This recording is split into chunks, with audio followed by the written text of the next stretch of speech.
Olá e bem-vindos à nossa exploração de hoje.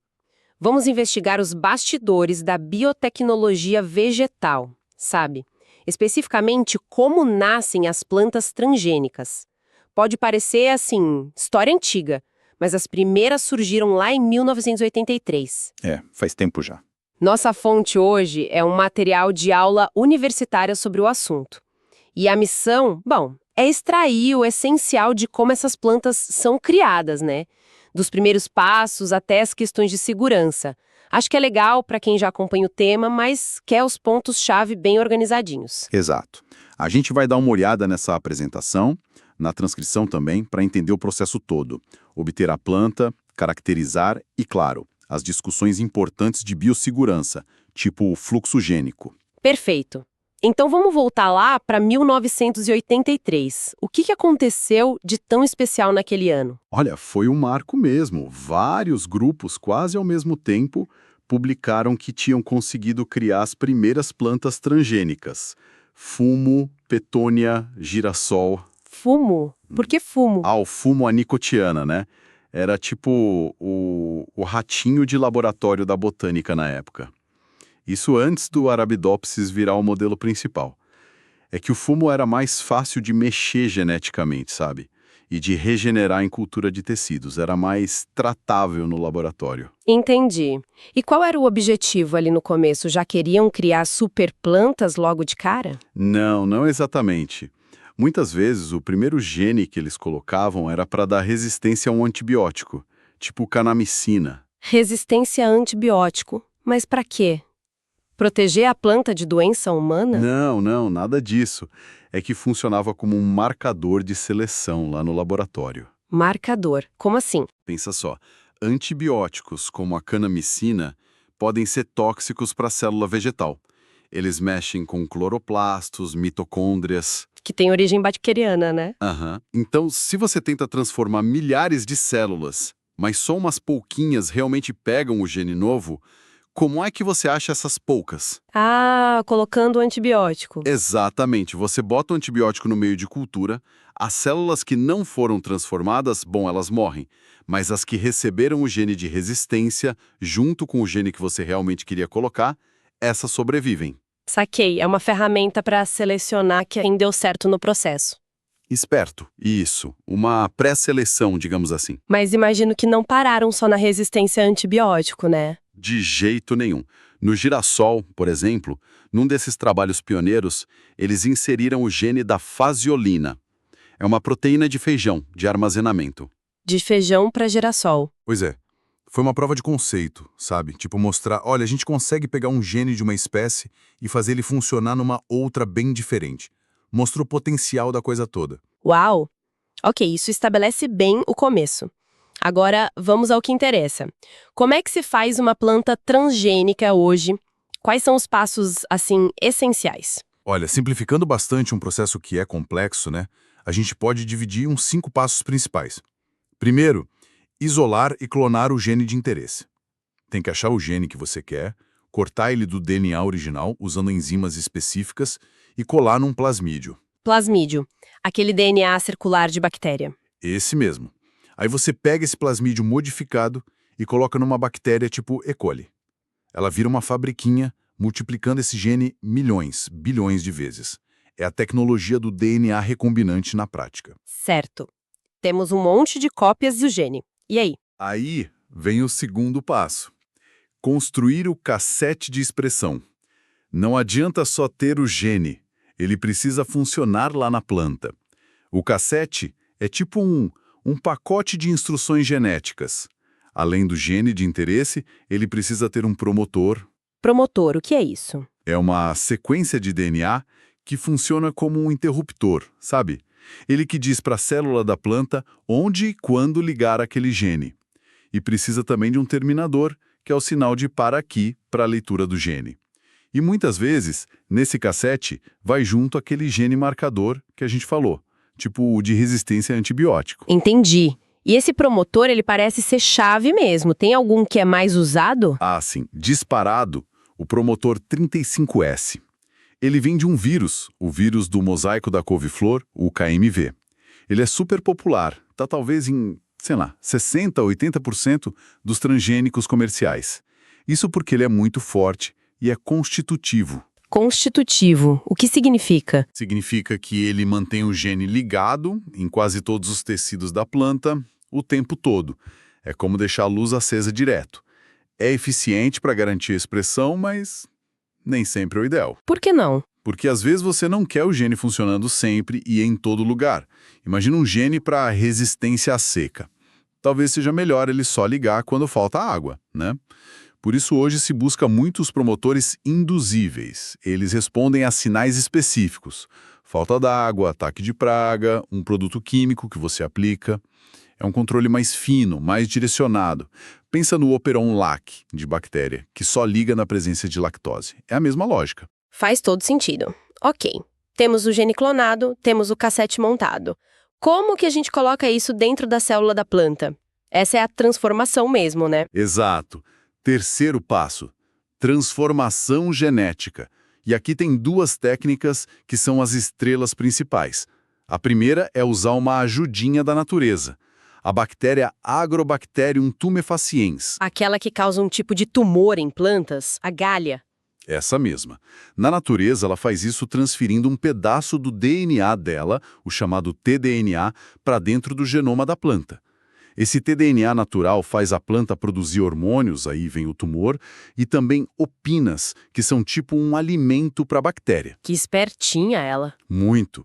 E a sacada dos cientistas foi perceber que a bactéria só precisa das sequências de borda desse tDNA. A borda esquerda, LB, e a direita, RB, para fazer a transferência.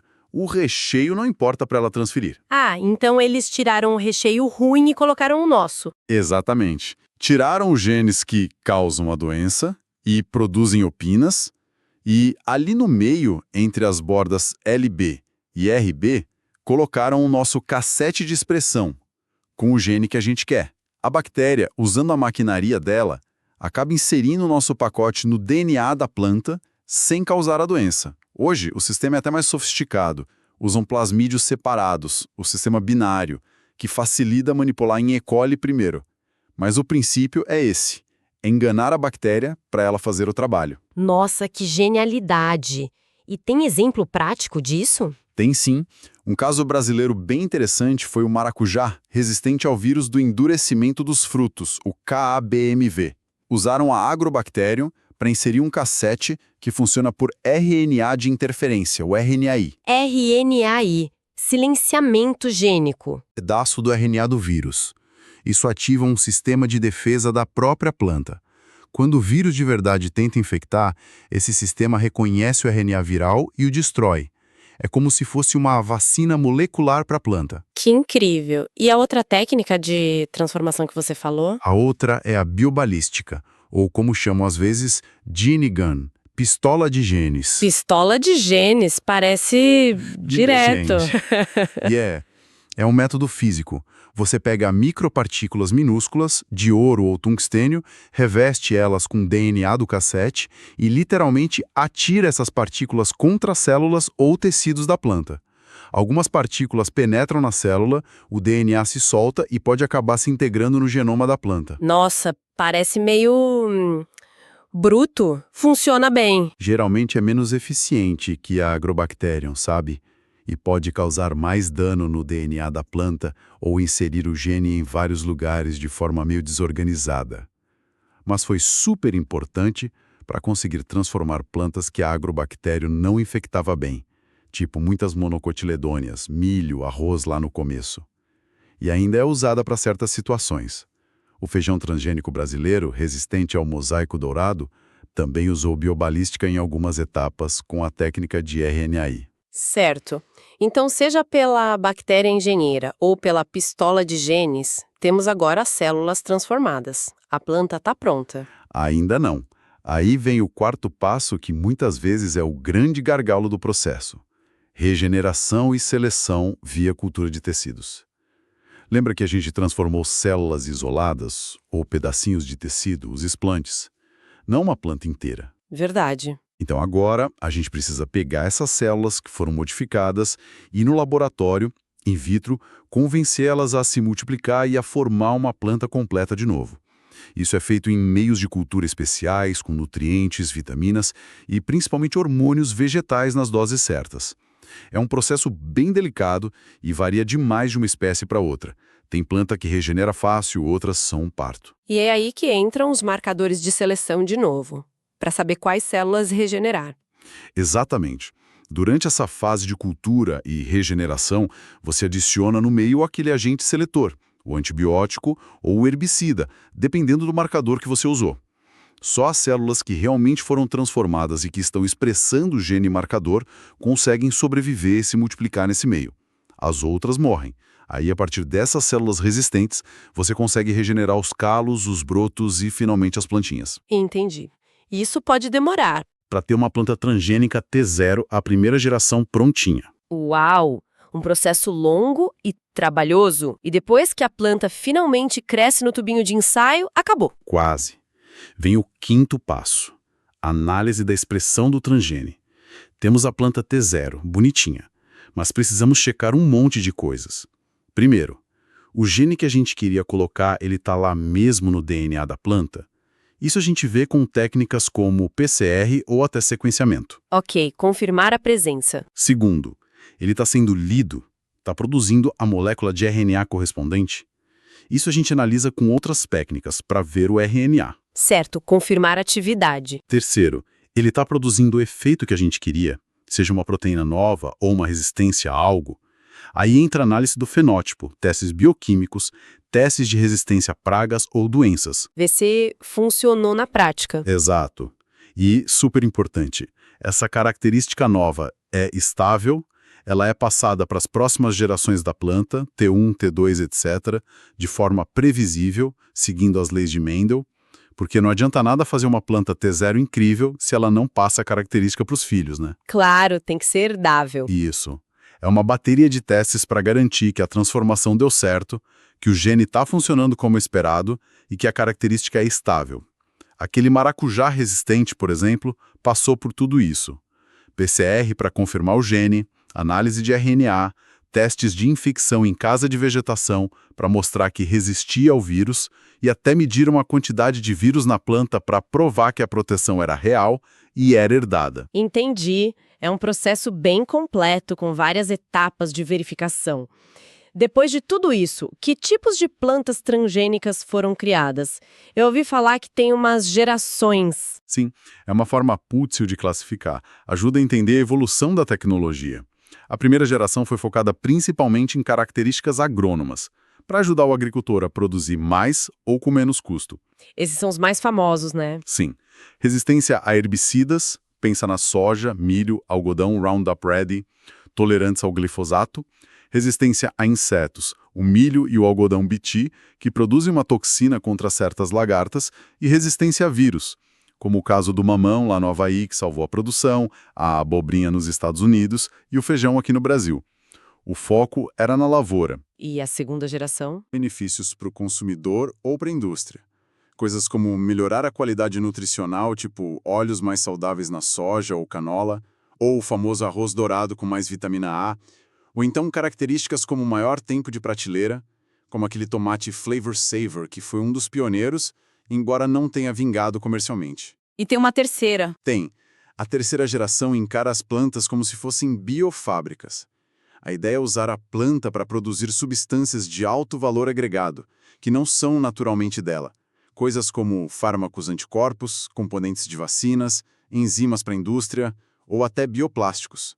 É um campo com muito potencial, mas ainda mais complexo. Interessante. E qual dessas gerações a gente mais vê por aí hoje? Olha, apesar de décadas de pesquisa e de todo o potencial da segunda e terceira gerações, a verdade é que a imensa maioria da área plantada com transgênicos no mundo ainda é da primeira geração. Soja, milho, algodão, canola, com resistência a herbicida ou a inseto. E por que isso? São vários fatores. As plantas da segunda e terceira geração muitas vezes enfrentam um caminho regulatório ainda mais complicado, os custos de desenvolvimento são altíssimos e às vezes tem também uma questão de aceitação pelo consumidor, né?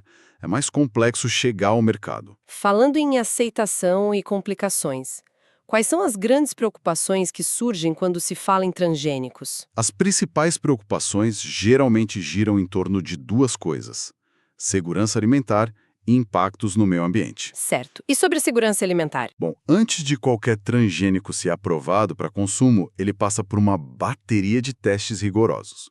Comparam a composição nutricional dele com a versão não transgênica, testam para ver se tem potencial de causar alergia, se tem alguma toxicidade inesperada. O processo regulatório é bem detalhado e longo para garantir que o alimento é seguro para comer. E os impactos ambientais? Aí a conversa fica mais complexa. Uma preocupação é o efeito em organismos não-alvo. Por exemplo, as plantas Bt, que produzem a toxina inseticida, ela mata as lagartas que atacam a cultura. Mas será que ela poderia prejudicar outros insetos que são benéficos ou indiferentes, como abelhas ou borboletas? Teve aquele caso famoso da borboleta monarca, né? Exato. Foi um estudo inicial feito em laboratório que mostrou que o pólen de milho Bt poderia ser tóxico para a lagarta da monarca. Causou um alvoroço danado na época. E no final? No final, estudos posteriores, feitos em condições de campo mais realistas, mostraram que o risco real para as populações de monarca era baixo. A quantidade de toxina no pólen que chegava nas folhas que a lagarta comia era pequena, e a sobreposição no tempo e espaço não era tão grande assim. Mas o episódio serviu para mostrar que essa avaliação de risco para organismos não-alvo tem que ser feita com cuidado, caso a caso. Entendi. E qual seria a maior preocupação ambiental, então, na sua opinião? Olha, talvez a questão que gera mais debate e que exige mais manejo seja a do fluxo gênico. Fluxo gênico? O que é isso exatamente? É a possibilidade do gene que foi inserido na planta transgênica, o transgene, escapar da lavoura e acabar indo parar no genoma de outras plantas. Podem ser plantas da mesma espécie, mas de uma variedade não transgênica, tipo uma variedade crioula ou uma lavoura convencional ou orgânica do vizinho, ou até mesmo parentes silvestres próximos, com os quais a planta cultivada ainda consiga cruzar. E como acontece esse escape? Como o gene viaja? A principal forma é pelo pólen. O vento ou os insetos carregam o pólen da planta transgênica e ele pode acabar fertilizando uma planta não transgênica que esteja florescendo na mesma época, a uma certa distância. Também pode acontecer pela dispersão de sementes, se elas caírem e germinarem fora da área de cultivo. E para algumas plantas que se reproduzem por partes vegetativas, como batata ou cana, também poderia ocorrer por aí. Mas o pólen é o principal veículo para longas distâncias. Isso é sempre ruim. O fluxo de genes não acontece na natureza o tempo todo. Acontece sim. O fluxo gênico é um processo natural super importante para a evolução, para manter a diversidade genética dentro e entre populações de plantas. O problema não é o fluxo em si, mas o fluxo indesejado de um transgene específico com as suas consequências. E quais seriam essas consequências? Podem ser várias. Se o transgene passa para uma variedade crioula que foi selecionada pelos agricultores por gerações e é super adaptada àquele local, ele pode diluir essas características únicas, levando à perda de diversidade genética, o que a gente chama de erosão genética. Se o transgene vai parar numa lavoura vizinha que é convencional ou orgânica, ele pode contaminar a produção. Aí o agricultor vizinho pode ter problemas para vender o produto dele, especialmente se for para mercados que exigem certificação de livre de transgênicos. Cria um problema econômico e de coexistência. E o quão fácil é acontecer esse fluxo, essa mistura? Isso depende muito. Depende da biologia da planta. Ela cruza fácil com outras da mesma espécie. A gente chama isso de pool gênico primário, ou ela só cruza com dificuldade com parentes mais distantes, pool secundário e terciário. Existem barreiras naturais também, né? As plantas podem florescer em épocas diferentes, ou pode haver incompatibilidade genética que impede a fertilização ou o desenvolvimento do embrião híbrido. Barreiras pré- e pós-zigóticas, que chamam. Isso mesmo. E mesmo que ocorra um cruzamento e nasça um híbrido, para esse transgene realmente se fixar na população não GM, ele precisa passar por várias gerações através de retrocruzamentos. E, idealmente, ele não pode prejudicar a aptidão da planta que o recebeu, ou seja, a capacidade dela de sobreviver e se reproduzir. Se o transgene diminui a aptidão, a seleção natural tende a eliminá-lo com o tempo. O risco maior é se ele aumenta a aptidão, aí ele pode se espalhar mais rápido. Entendi. Mesmo com barreiras, parece um risco que precisa ser gerenciado. E tem uma história curiosa sobre isso, não tem? Algo sobre a batata doce ser transgênica? Ah, sim. Essa história é fascinante e bota uma pulga atrás da orelha. Em 2015, um grupo de pesquisadores descobriu que todas as variedades de batata doce cultivada que eles analisaram de várias partes do mundo continham naturalmente no seu genoma pedaços de DNA, tDNAs, na verdade, da bactéria Agrobacterium. A mesma bactéria que usam para fazer transgênicos hoje. A mesmíssima. Ou seja, a própria natureza fez um evento de transgenia ali, provavelmente há milhares de anos, durante a domesticação da batata doce. A Agrobacterium inseriu genes dela no genoma da planta ancestral e esses genes ficaram lá e se espalharam por todas as variedades cultivadas. Então, tecnicamente falando, a batata doce que a gente come é um transgênico natural. Que doideira! Isso realmente muda a perspectiva, né? A linha entre o natural e o modificado fica meio borrada. Pois é. Mas voltando ao fluxo gênico dos transgênicos agrícolas, que a gente quer evitar ou controlar, o que se faz na prática para isso? Quais são as estratégias? Existem várias estratégias de contenção, ou como se prefere chamar hoje, de coexistência, para permitir que lavouras GM e não GM existam próximas. Algumas são genéticas. Por exemplo, você pode tentar colocar o transgene no DNA do cloroplasto ou da mitocôndria. Como essas organelas geralmente são herdadas só pela mãe, pelo óvulo, o gene não iria no pólen. Ou então você pode tentar induzir esterilidade masculina, para a planta não produzir pólen viável. E aquela tecnologia Terminator? Ah, a tecnologia de restrição de uso genético, né? A ideia era fazer com que as sementes colhidas da planta transgênica fossem estéreis, impedindo o agricultor de replantar e também, teoricamente, o fluxo gênico via semente. Mas essa tecnologia gerou muita polêmica ética e social e nunca foi comercializada. Entendi. E além das estratégias genéticas? O mais comum são as estratégias de manejo agronômico. A principal é manter distâncias de isolamento recomendadas entre as lavouras GM e não GM. Essa distância varia conforme a cultura, o sistema de polinização. Outras práticas incluem plantar barreiras físicas, como árvores, ou faixas de plantas da mesma espécie, só que não GM, ao redor da lavoura GM. Essas faixas, chamadas de bordadura ou refúgio, servem para absorver parte do pólen transgênico que sai da área. E também é importante controlar o transporte e o armazenamento de sementes para evitar misturas físicas e eliminar plantas voluntárias, aquelas que nascem sozinhas na área, de sementes que caíram da safra anterior antes que elas floresçam e soltem pólen. Ufa! Parece um manejo bem complexo e que deve ter um custo, né?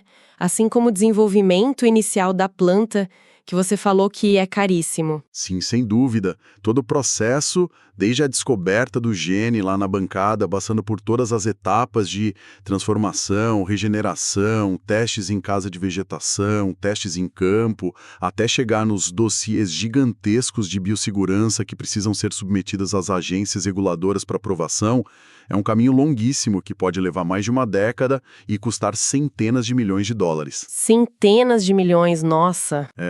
Os testes de segurança alimentar e ambiental exigidos são muito extensos e caros. Isso, por um lado, garante um nível alto de segurança para os produtos que chegam ao mercado. Mas, por outro lado, cria uma barreira de entrada enorme. Acaba concentrando o desenvolvimento e a comercialização de transgênicos nas mãos de poucas grandes empresas multinacionais, que têm recursos para bancar esse processo. Fica muito difícil para instituições de pesquisa pública ou para empresas menores levarem suas próprias inovações até o fim. Talvez isso explique um pouco por que a primeira geração, focada em grandes commodities, ainda domina tanto. Faz sentido. E como está o cenário global hoje? Onde essas plantas são mais usadas? Olha, hoje os transgênicos são cultivados comercialmente em quase 30 países. Os grandes líderes em área plantada são os Estados Unidos disparado, seguidos por Brasil, Argentina, Canadá e Índia. O Brasil está forte nisso, então? Sim, o Brasil é o segundo maior produtor mundial de transgênicos e o principal país em desenvolvimento a adotar a tecnologia em larga escala, principalmente soja, milho e algodão. E não são só os grandes produtores que usam, não. Milhões de pequenos agricultores, especialmente na Ásia e na África, adotaram, por exemplo, o algodão BT, que ajudou a controlar pragas importantes. As culturas principais continuam sendo soja, milho, algodão e canola, a maioria com aquelas características da primeira geração. Mas já tem também cana-de-açúcar transgênica do Brasil, mamão no Havaí, abobrinha nos Estados Unidos, berinjela em Bangladesh. A lista vai crescendo aos poucos. Certo. Então, depois dessa viagem toda, desde os anos 80 até hoje, o que a gente pode concluir? Qual o panorama geral? Bom, o que fica claro é que a transgenia em plantas é uma tecnologia que já está aí há um bom tempo, é poderosa, evoluiu bastante. Ela, sem dúvida, trouxe soluções para alguns desafios importantes da agricultura, mas, ao mesmo tempo, ela levantou e continua levantando questões importantes sobre segurança, sobre os impactos na natureza, sobre o acesso à tecnologia, sobre a concentração de mercado. Ou seja, não é uma bala de prata, né? Longe disso. É uma ferramenta estabelecida com um potencial claro, mas que exige um manejo muito cuidadoso lá no campo, exige uma regulação forte baseada em ciência e exige uma avaliação contínua dos impactos a longo prazo, sempre considerando as diferentes realidades sociais e econômicas onde ela é aplicada. Ótimo, recapitulando então nossa conversa, a gente começou lá com os pioneiros de 1983, né? Depois desvendamos os 5 passos-chave para criar uma planta transgênica, isolar o gene, montar o cassete, transformar a célula com agrobacterium ou biobalística, regenerar a planta inteira na cultura de tecidos e analisar tudinho no final. Isso. Falamos das 3 gerações de transgênicos, das preocupações com segurança alimentar e ambiental, e demos um mergulho mais fundo na questão do fluxo gênico, como ele acontece e como pode ser manejado. Foi uma jornada completa. E para fechar, fica talvez uma provocação para a gente pensar, né? Conectando com aquela história da batata doce, se a própria natureza já faz transgênicos há milênios, e agora a gente tem ferramentas novas de edição genética como o CRISPR, que permitem fazer modificações talvez ainda mais precisas, mais cirúrgicas no DNA, como é que a nossa percepção do que é natural e do que é modificado vai continuar evoluindo? Onde que a gente vai traçar essas linhas no futuro? Não só na agricultura, mas talvez em outras áreas da nossa vida também. Fica aí a reflexão. Uma excelente questão para a gente continuar pensando. Muito obrigada pela companhia nessa análise super interessante. Eu que agradeço. E a gente se encontra na próxima.